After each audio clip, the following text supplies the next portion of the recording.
I just had to let you know you're.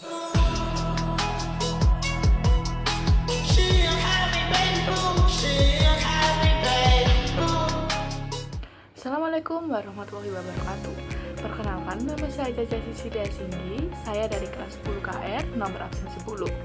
Saat ini saya akan membahas materi tentang IPO, yaitu Input, Proses, dan Output. Kalian tahu nggak sih, apa sih IPO itu? Jadi, IPO adalah singkatan dari Input, Proses, Output. IPO ini merupakan proses dasar dari sistem komputer yang mengolah data menjadi informasi yang berguna. Yang pertama aku bahas di sini adalah input. Kalian tahu nggak sih apa sih input itu? Input adalah data atau perintah yang dimasukkan ke dalam komputer. Contohnya alat input itu bisa berupa keyboard, mouse, mikrofon, dan kamera. Selanjutnya adalah contoh input dalam kehidupan sehari-hari. Contohnya apa sih? Nah, salah satu contohnya adalah saat kita mengetik di keyboard nama kita. Nah, nama itu adalah input. Yang kedua adalah proses. Proses adalah tahap pengolahan data yang dilakukan oleh komputer. Pada tahap ini, komputer akan memproses dan mengelola data yang diperintahkan oleh kita. Contoh proses adalah ketika kita memasukkan angka 10 ditambah 5 pada kalkulator. Nah, saat itulah komputer akan memproses perhitungan kita. Yang ketiga adalah output. Output adalah hasil akhir dari pengolahan data. Contoh alat output adalah monitor, printer, dan speaker. Nah, contohnya apa sih dalam kehidupan sehari-hari? Contohnya ya, kayak tadi nih, 10 ditambah 5, hasilnya kan 15. Nah, 15 itu adalah output. Dari semua contoh yang aku berikan tadi, gimana sih kalau input, proses, dan output itu akan digabungkan?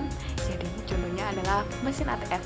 Ketika kita memasukkan sandi, PIN di mesin ATM, nah itu adalah input. Lalu, ketika prosesnya adalah ketika mesin memverifikasi PIN kita, dan itu adalah proses. Dan terakhir adalah output. Output ketika kita dapat bisa mengambil uang di mesin, itu adalah output. Contoh kedua dari IPO yaitu kalkulator. Ketika kita memasukkan angka yaitu adalah input, dan ketika kalkulator itu proses menghitung adalah proses, dan hasil perhitungan terakhirnya itu adalah output. Contoh yang ketiga adalah contoh mudahnya nih, ketika kita beli jus di abang-abangan. Nah, ketika abang-abangan itu masukkan buahnya ke dalam blender, itu namanya input. Lalu ketika blender itu dipencet, lalu blender itu menggiling dan menghaluskan buah itu namanya proses. Dan ketika sudah halus buahnya, sudah siap dihidangkan, namanya itu output. Oke, sekarang kalian udah paham nggak sih sama output, input, proses? Kalau udah paham, ya dah, yuk simak manfaatnya.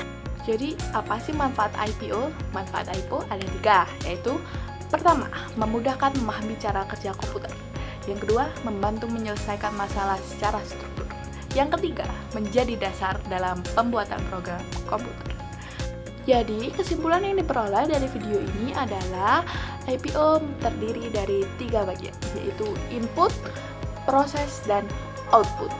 Nah, input itu tadi adalah data yang dimaksudkan, dan proses adalah prosesnya pengolahan data itu, yang outputnya adalah hasil yang diperoleh dari data itu.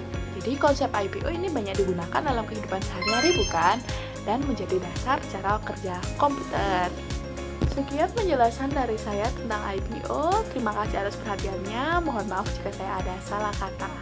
Oke, wassalamualaikum warahmatullahi wabarakatuh.